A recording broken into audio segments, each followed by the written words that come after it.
Nous avons M. Zion Pascal, président international de Légitime Espérance, et M. Samba So, président Côte d'Ivoire.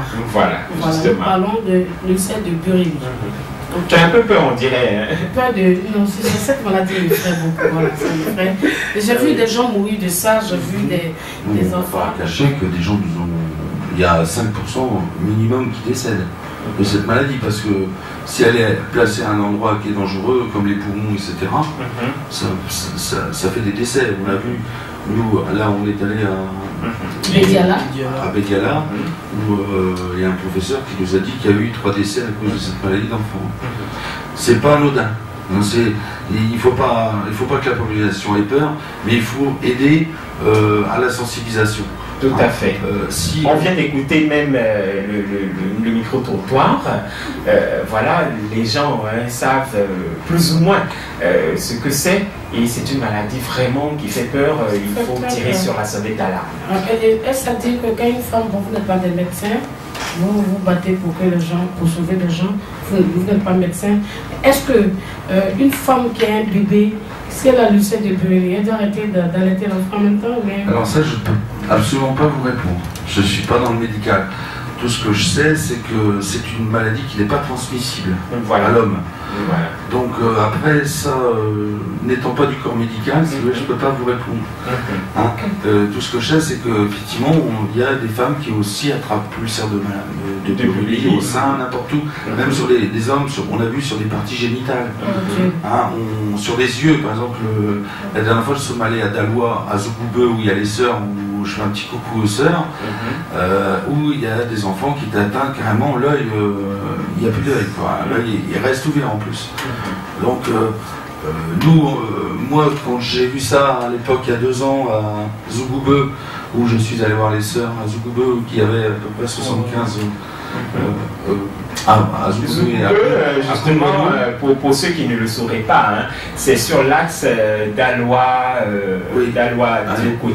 Et on est allé, voilà, nous sommes allés, je suis allé avec Samba amener des médicaments là-bas parce que Samba était un ami et m'a demandé de venir en Côte d'Ivoire pour voir un peu ce joli pays que j'adore maintenant, qui m'a fait aimer et m'a dit viens avec des médicaments, on ira amener des médicaments, on a une petite association qui s'appelle Légitime Espérance, on n'a pas trop les moyens, nous sommes ivoiriens, nous ne sommes pas très riches.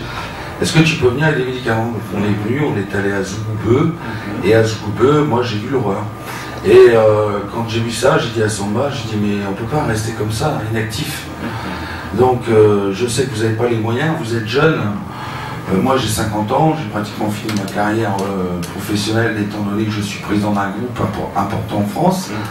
Et j'ai décidé de réactiver cette ONG pour pouvoir faire en sorte de faire de la communication, de la sensibilisation, de l'approche dans les écoles, on va mettre en place des dessins animés, etc., des tas de choses qui vont nous permettre de pouvoir sensibiliser tant au niveau de l'école qu'au niveau des chefs de village.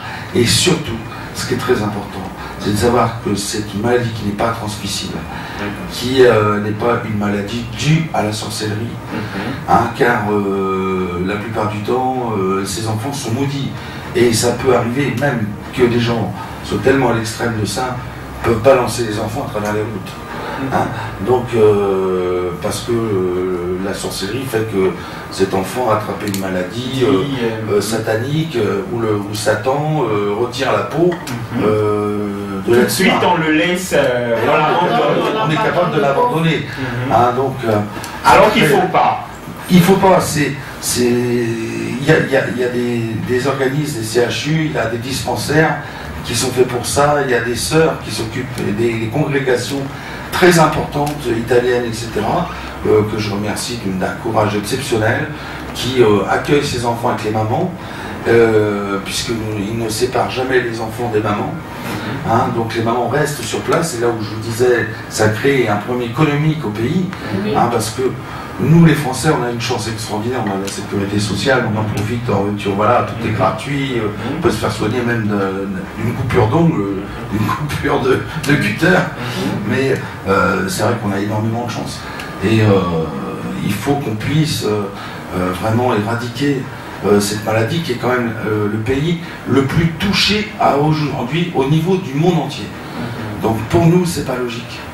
Il faut qu'on arrive à faire quelque chose pour ce pays qui est joli et éviter que cette population atteinte de cette maladie s'affaiblisse. Parce que bien sûr, ça crée la pauvreté du fait que les enfants ne puissent pas être scolarisés, les autres enfants ne peuvent pas être scolarisés parce que la maman est obligée de s'occuper du plus petit, et bien sûr le papa, vous savez, ça travaille plus ou moins, quoi. Donc ça déstabilise la famille. Complètement. Ça bousille les familles entièrement, ça les esclave, quoi. Comme vous dites en votre jargon, c'est gâté. C'est gâté, oui. C'est gâté. C'est pas à faire même, c'est pas à faire. Alors